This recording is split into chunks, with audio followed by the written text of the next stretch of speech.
Good evening my dear students. उम्मीद है तब आप मज़े में होंगे और आप लोग का जो ग्रामर का जो डर है वो भी धीरे धीरे कम हो रहा होगा। तो आज हम लोग एक नए वीडियो के साथ आए हैं। जिस तरह अंग्रेजी में पर्सन जो है एक बहुत ही पेचीदा चैप्टर था, उसी तरह वर्ब भी जो है उतना ही पेचीदा चैप्टर है। वर्ब को भी हम लोग उतना ही कॉम्प्लिकेटेड मान सकते हैं, लेकिन घबराना नहीं है। आराम से इस टॉपिक को हम लोग समझने वाले हैं। कहीं भी दिक्कत होगा आप लोग बताना, हम उसके लिए कुछ और प्रयास करेंगे, कुछ और वीडियोस को हम लोग अपलोड करने का प्रयास करेंगे। तो टेंशन नहीं लेना, जहाँ भी आपको लगे कि सर ये टॉपिक हम लोग को समझ में नहीं आया, थोड़ा कॉम्प्लिकेटेड हो गया, तो हम उसके लिए फिर से दोबारा वीडियोस बनाने वाले, ठीक है। तो आज हम लोग फिर से एक नए टॉपिक्स पे आ रहे हैं, जिस टॉपिक का नाम है वर्ब। इंग्लिश में इसको हम लोग क्या बोलते हैं? क्रिया बोलते हैं। वर्ब को क्या बोलते हैं? क्रिया बोलते हैं, ठीक है। अब बच्चे हमसे पूछते हैं सर ठीक है वर्ब होता क्या है? सर क्रिया तो समझ गए। तो देखना, जितना भी वर्ब है इंग्लिश में, समझना, जितना भी वर्ब है, अगर उस वर्ब को पहचानना है तो उसके अंत में एक हिंदी में आता है वर्ड ना हिंदी में ना। तो वर्ब को हम लोग बोलते हैं क्रिया, और हर क्रिया के लास्ट में क्या आता है बताओ? ना आता है। क्या आता है? ना आता है। जैसे खेलना क्या एक वर्ब है, आना क्या है? वर्ब है। जाना भी वर्ब है, हंसना रोना सब वर्ब है। तो बच्चे बोलेंगे सर कोरोना भी वर्ब होगा? तो कोरोना वर्ब नहीं है। देखो, वर्ब में ना आता है ये तो है, लेकिन ये ना वाला शब्द किसी पर्सन के द्वारा होता है, किसी पर्सन के द्वारा होता है। जैसे मैं यहाँ पढ़ा रहा हूँ, तो पढ़ाना एक वर्ब है। पढ़ाना क्या एक वर्ब है? इसके अंत में क्या है बताओ? ना आया। तो ना वाला ये जो पढ़ाना, ये खुद तो नहीं हुआ ना, इसको कौन किया? मैंने किया। तो ना वाला वर्ब होता जरूर है, बट ये ना वाला किसी पर्सन के ऊपर डिपेंड होता है, किसी पर्सन के ऊपर डिपेंड होता है। जैसे अगर हम एग्जांपल लेते हैं, वी प्ले, हम लोग खेलते हैं। तो वी जो है ये एक पर्सन है, और बगल में जो प्ले आया वो क्या है बताओ? वर्ब है। तो ये जो प्ले है ये खुद तो नहीं हुआ ना। अब हम यहाँ बैट बॉल ला के रख दे तो खुद तो खेलने नहीं लगेगा। तो खेलने के लिए कौन गया? वी गया। तो प्ले जो वो वर्ब इसलिए है क्योंकि इसके अंत में ना है, और ये किसी पर्सन के ऊपर डिपेंड होता है, किसी पर्सन के ऊपर डिपेंड होता है। फिर से बताओ, अगर मैं बोलता हूं दे राइट, वे लोग लिखते हैं दे राइट। अब राइट जो है ये खुद तो नहीं हुआ ना, किया कौन? दे। तो लिखना एक वर्ब है, और ये ना लेकर आता है, बट ये डिपेंड किस पे होता है? पर्सन पे। तो वर्ब किसको बोलते हैं? एक ऐसा एक्शन जो किसी पर्सन के ऊपर डिपेंड होता है, उसी को हम लोग वर्ब बोलते हैं। क्लियर है? एक ऐसा एक्शन, सच एक्शन जो किसी पर्सन के ऊपर डिपेंड होता है, उसी को क्या बोलते हैं? हम लोग वर्ब बोलते हैं। तो आप लोग समझ चुके होंगे, आना जाना खाना पीना ये सब कोई ना कोई व्यक्ति ही करता है। तो किसी व्यक्ति के द्वारा किया हुआ ना वाला शब्द क्या कहलाता है? वर्ब कहलाता है, ठीक है। चलिए, इंग्लिश में वर्ब को हम लोग 3 भाग में बांटते हैं। पहला होता है मॉडल वर्ब, दूसरा होता है हेल्पिंग वर्ब, और तीसरा होता है प्रिंसिपल वर्ब। पहला क्या होता है? मॉडल वर्ब, दूसरा क्या होता है? हेल्पिंग वर्ब, और तीसरा क्या होता है बताओ? Principal verb. याद रहेगा, मॉडल, हेल्पिंग और प्रिंसिपल वर्ब। हमारे पास 3 वर्ब हैं, मॉडल वर्ब, हेल्पिंग वर्ब और प्रिंसिपल वर्ब। अब एक सवाल आएगा कि सर 3 वर्ब क्यों हैं? 3 वर्ब क्यों हैं? तो ध्यान देना, मैंने बोला आई प्ले, मैंने क्या बोला? I play. तो प्ले एक वर्ब था। इस प्ले को लाने वाला कौन है बताओ? आई। तो जो प्ले है उसको जन्म देने वाला कौन है? पर्सन है। कौन है? पर्सन। यानी कि वर्ब का जो फादर होता है ना, वर्ब का जो फादर है वो पर्सन होता है। और पर्सन को अंग्रेजी वालों ने कितने भाग में बांटा है? 3 भागों में, फर्स्ट पर्सन, सेकेंड पर्सन और थर्ड पर्सन। तो भाई अपने फादर का कुछ तो लक्षण वर्ब में होगा। हम लोग में भी अपने माता पिता का लक्षण होता है कि नहीं होता है? उसी तरह वर्ब का जो फादर है, जो वर्ब का पिता है, वो कौन है? पर्सन है। तो पर्सन के चलते ही वर्ब को हमने 3 भाग में बांटा है। 3 प्रकार के वर्ब हैं, मॉडल वर्ब, हेल्पिंग वर्ब और प्रिंसिपल वर्ब। आज के टॉपिक में हम लोग मॉडल के बारे में जानने वाले हैं, हेल्पिंग के बारे में भी जानने वाले हैं, है ना। और अगर समय हुआ तो प्रिंसिपल को भी हम लोग आज क्लियर कर लेंगे। तो सबसे पहले हम लोग को जानना है सर मॉडल वर्ब क्या होता है, मॉडल बोलते किसको सर, मॉडल वर्ब होता क्या है। तो अगर हम लोग मॉडल वर्ब की बात करें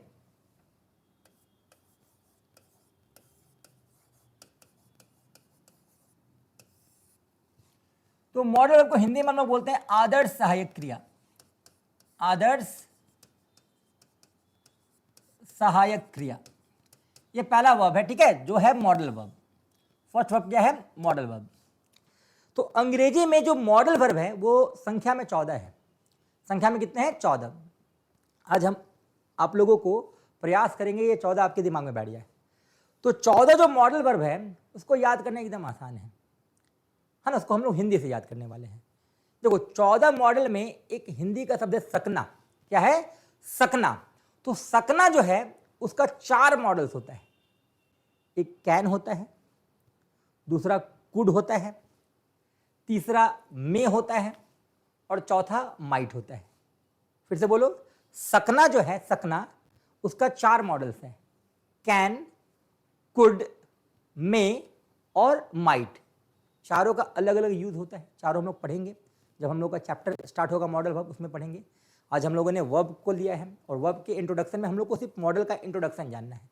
तो सकना 4 प्रकार के, फिर से बताओ कौन कौन, कैन, कुड, मे, माइट, ठीक है। चलिए, तो सकना 4 प्रकार के हैं।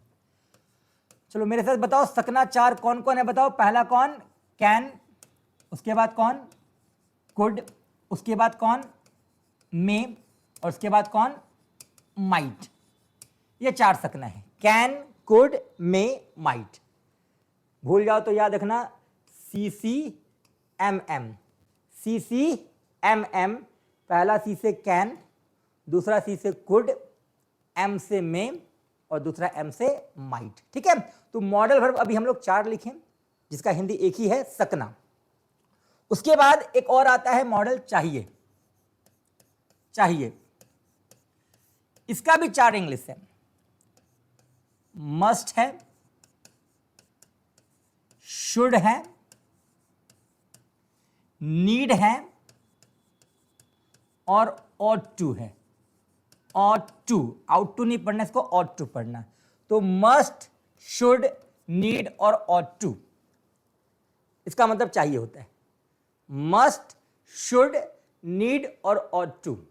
अब सर इसको कैसे याद करें, तो एकदम आसान सा तरीका, देखो ध्यान दो। चाहिए, ये एक शब्द है चाहिए। तो भारतीय क्रिकेट टीम में एक पहले कैप्टन थे MS धोनी, महेंद्र सिंह धोनी, जो अभी इंडियन क्रिकेट टीम में नहीं खेल रहे हैं, है ना। IPL खेलते हैं लेकिन अभी इंटरनेशनल क्रिकेट टीम में नहीं खेलते हैं। तो नो डाउट वो एक ऐसे प्लेयर हैं जो हर टीम उनको चाहता है, यानी वो चाहिए, हर टीम के लिए वो चाहिए। लेकिन दुर्भाग्य है कि उन्होंने क्रिकेट को अलविदा बोल दिया, ना, क्या बोल दिया, नो। क्रिकेट को क्या बोल दिया है, नो। इंटरनेशनल क्रिकेट को उन्होंने ना बोल दिया है। तो महेंद्र सिंह को लोग आजकल शॉर्ट में MS भी बोलते हैं, MS। और MS अभी क्रिकेट नहीं खेल रहे हैं तो MS हो गया no. MS no, that is चाहिए। चाहिए का क्या हो जाएगा, MS नो। अब M से बोलो क्या, मस्ट। M से मस्ट, MS नो से याद करेंगे, M से मस्ट। S से बताओ क्या, शुड। नो में N से नीड और O से क्या हो गया, ought to। तो MS नो दैट इज चाहिए, MS नो दैट इज चाहिए, मस्ट, शुड, नीड और ought to, ये सब मॉडल है, ठीक है। चलिए अब आते हैं हम लोग तीसरा, गागेगी। गागेगी, इसका 3 इंग्लिश है, एक तो है शैल, उसके बाद विल और उसके बाद वुड। तो ये जो वुड है ना, ये पास्ट के कंटेंट में आता है, मतलब इसका गागे की हिंदी जरूर होता है लेकिन ये पास्ट में आता है। जबकि शैल विल का जो कंटेंट है वो फ्यूचर के लिए है। किसके लिए है, फ्यूचर के लिए। बताना, मैं 2025 में पटना जाऊंगा, अभी नहीं, 2025 में, कौन सा कंटेंट है, फ्यूचर का ना। तो फ्यूचर के कंटेंट में हम लोग क्या लगाएंगे, शैल और विल। यानी फ्यूचर का जब भी बात होगा तो हम लोग क्या लगाएंगे, शैल और विल। लेकिन जैसी अगर हम बोलें कि भारत 2011 में विश्व कप जीता होगा, अभी की बात नहीं हो रही, 2011 में विश्व कप जीता होगा, गा यहां भी है बट ये गा किसके लिए है, फ्यूचर के लिए कि पास्ट के लिए, पास्ट के लिए। तो पास्ट का जो गागेगी होगा वहां हम लोग क्या लगाएंगे बताओ, वुड लगाएंगे, ठीक है। तो शैल, विल और वुड दैट इज गागेगी, 3 हो गया, शैल, विल और वुड। तो मॉडल वर्ब को याद करना एकदम आसान है। सकना 4, सकना कितने 4, कैन, कुड, मे, माइट। चाहिए कितना 4, एमएस नो याद रखिएगा, मस्ट, शुड, नीड और ऑट टू। और गागेगी 3 है, शैल, विल और वुड। और कुछ मॉडल्स हैं like use to, use to इसको हम लोग बोलते हैं था, थे, थी। एक आता है लेट, इसको हम लोग बोलते हैं अनुमति लेना, अनुमति लेना। और एक टेलीविजन में आप लोग सुने होंगे हाउ डेयर यू, तुम्हारी हिम्मत कैसे हुई, साहस, साहस या हिम्मत, तो ये डेयर हो गया। तो टोटल हम लोग हिंदी से सकना 1, चाहिए 2, गागेगी 3, था 4, अनुमति लेना 5 और साहस 6 हो गया। और इस 6 हिंदी कंटेंट से हम लोगों ने 14 मॉडल वर्ब को कर लिया। कितना 14। सकना कितना 4, कैन, कुड, मे, माइट।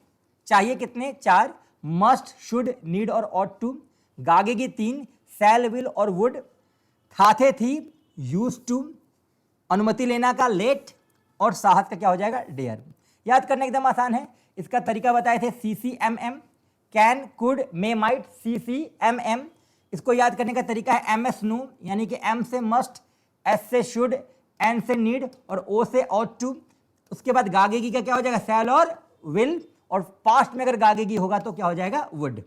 चलो यहां पर ध्यान देना, वुड का स्पेलिंग WO। इस WO को हटा दो, ULD पे फोकस करो। ULD, यू से याद रहेगा यूज टू, यू से यूज टू। L से बताओ क्या होगा, L से लेट, और D से बताओ क्या होगा, D से डेयर। तो सिंपल सा कंडीशन है, ये 14 मॉडल वर्ब हम लोग आराम से याद कर सकते हैं, ठीक है। इनका नाम आप लोग को याद रखना है, मॉडल वर्ब दैट इज आदर्श सहायक क्रिया, और ये इंग्लिश में 14 है। सकना, चाहिए, गागेगी में था, अनुमति लेना और साहस। नाउ क्वेश्चन क्या है कि सर इसका नाम आदर्श सहायक क्रिया क्यों है ना, व्हाई दे आर कॉल्ड आदर्श सहायक क्रिया। तो ध्यान देना, इसका नाम आदर्श सहायक क्रिया क्यों है हम लोग आराम से समझ सकते हैं। इसके लिए कुछ एग्जांपल ले लेते हैं। पहले आप लोग हमको ये बताओ कि इसमें मॉडल कौन है। आई कैन स्पीक, पहले जल्दी बताओ इन 3 वर्ड में मॉडल कौन है, कैन ही है ना। तो ये जो कैन मॉडल वर्ब है ये कर क्या रहा है बताओ, आई को सहायता कर रहे हैं। तो सहायता करने वाले को हम लोग क्या बोलते हैं बताओ, सहायक क्रिया। क्या बोलते हैं, सहायक क्रिया। तो कैन ने आई को सहायता की है, इसलिए इसका नाम क्या हो गया बताओ, सहायक क्रिया, ठीक है। चलो एक और एग्जांपल लेते हैं। They should play, they should play.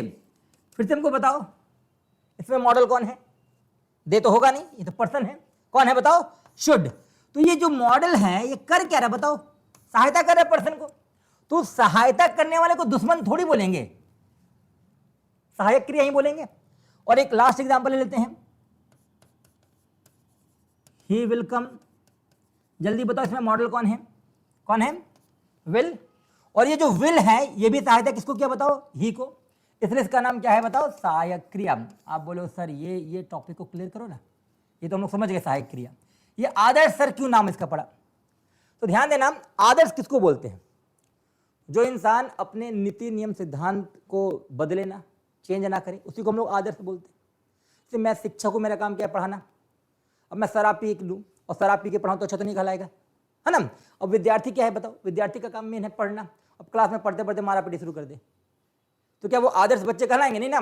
तो आदर्श का मतलब क्या होता है, जो अपने नीति नियम सिद्धांत को ना बदले, जो अपने नीति नियम सिद्धांत को ना बदले। तो ध्यान देना, इंग्लिश में वर्ब के जो रूप होते हैं वो 5 होते हैं। V1 होता है, V2 होता है, V3 होता है, V4 होता है और V5 होता है। ध्यान देना सभी लोग कि ये जो मॉडल वर्ब है ना, अपने बगल में हमेशा V1 लेता है। चाहे कैन हो ये भी V1 लेगा, चाहे शुड हो ये भी V1 लेगा, चाहे विल हो ये भी क्या लेगा, V1 लेगा। मतलब माइंड में बैठा लो कि ये सारा का सारा मॉडल वर्ब कभी भी इस्तेमाल होगा ना तो अपने बगल में V1 ही लेगा, V2 नहीं लेगा, V3 नहीं लेगा, V4 नहीं लेगा, V5 नहीं लेगा। ये सिद्धांत को बदलता नहीं है।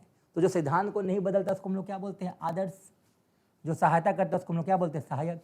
और जो वर्ब होता है उसको हम लोग क्या बोलते हैं, क्रिया। इसलिए मॉडल वर्ब का नाम क्या है बताओ, आदर्श सहायक क्रिया। समझ में आ रहा है ना, मॉडल का नाम क्या है, आदर्श सहायक क्रिया।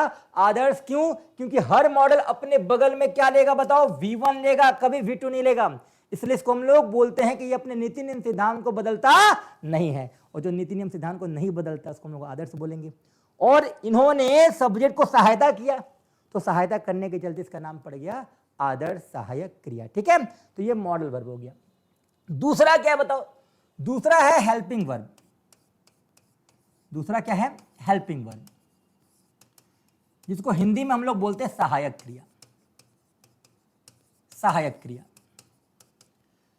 इसमें आदर्श नहीं है भाई। अब हेल्पिंग वर्ब किसको बोलते हैं? आपने पर्सन तो पढ़ा होगा, उसमें मैंने 7 समस्या दिखाया था, V1 V2 do does is am are. तो उसमें आपने देखा होगा इज एम आर, ये जो इज एम आर है ये हेल्पिंग वर्ब है जो प्रेजेंट में इस्तेमाल होते हैं। ये जो वाज वर हैं ये भी हेल्पिंग वर्ब हैं, ये पास्ट में इस्तेमाल होते हैं। हैव, हैज और हैड ये लोग भी हेल्पिंग वर्ब हैं। और डू, डज और डिड ये लोग भी हेल्पिंग वर्ब हैं। यानी टोटल हेल्पिंग वर्ब जो है 1 2 3 4 5 6 7 8 9 10 11 है। ये हेल्पिंग की संख्या कितनी है? 11 है। तो हेल्पिंग जो है वो 11 है, बट बच्चे मुझसे पूछते सर इसके नाम में आदर्श क्यों नहीं है? क्या प्रॉब्लम है इस बेचारे से? इसके नाम में आपने आदर्श क्यों नहीं रखा, या ग्रामर ने क्यों नहीं रखा? तो ध्यान देना, अगर मैं is am are was were की बात करूं, एक एग्जांपल ले लो, आई एम प्लेइंग। पहले आप हमको ये बताओ इसमें हेल्पिंग वर्ब कौन है? बताओ, आई तो होगा नहीं, एम ही है। तो ये हेल्पिंग जो वर्ब है ये किसको सहायता किया? बताओ, आई को। तो सहायता करने वाले को हम लोग सहायक क्रिया बोलते हैं, कोई संदेह इसमें नहीं है। ये सहायता किया तो सहायक क्रिया है। एक और एग्जांपल ले लो, आई हैव गॉन। बताओ मुझे हेल्पिंग कौन है? गॉन तो होगा नहीं, ये तो प्रिंसिपल वर्ब है। ये कौन है? हेल्पिंग वर्ब है। और ये हेल्पिंग वर्ब कर क्या रहा? बताओ, सब्जेक्ट को सहायता कर रहे हैं। तो सहायता करने वाले को हम लोग क्या बोलते हैं? सहायक क्रिया। एक और ले लेते हैं sentence, they do not speak. They do not speak, ये डू क्या है? बताओ, हेल्पिंग वर्ब है। तो भाई ये जो हेल्पिंग वर्ब है ये सब्जेक्ट को सहायता तो कर रहा है ना, तो सहायता कर रहा है, इसका नाम क्या हो गया? सहायक क्रिया। बट ध्यान देना बच्चे, सारा मॉडल अपने बगल में सिर्फ V1 लिया, नीति नियम सिद्धांत को नहीं बदला। और जो नीति नियम सिद्धांत को नहीं बदलते उसी को हम लोग आदर्श बोलते हैं। ये भाई साहब को देख लो, एम लिया तो V4 ले लिया, हैव लिया तो V3 ले लिया, डू लिया तो V1 ले लिया, कोई फिक्स नहीं। जब मन करे V4, जब मन करे V3, जब मन करे V1। तो जो इंसान अपने नीति नियम सिद्धांत को बदल दें हम उनको आदर्श नहीं कर सकते। समझ में आ रहा? तो ये टॉपिक मुझे उम्मीद है आप लोगों का क्लियर हो चुका होगा। नेक्स्ट वीडियो में हम लोग प्रिंसिपल के बारे में पढ़ेंगे। आज के लिए यहीं तक, बहुत बहुत धन्यवाद।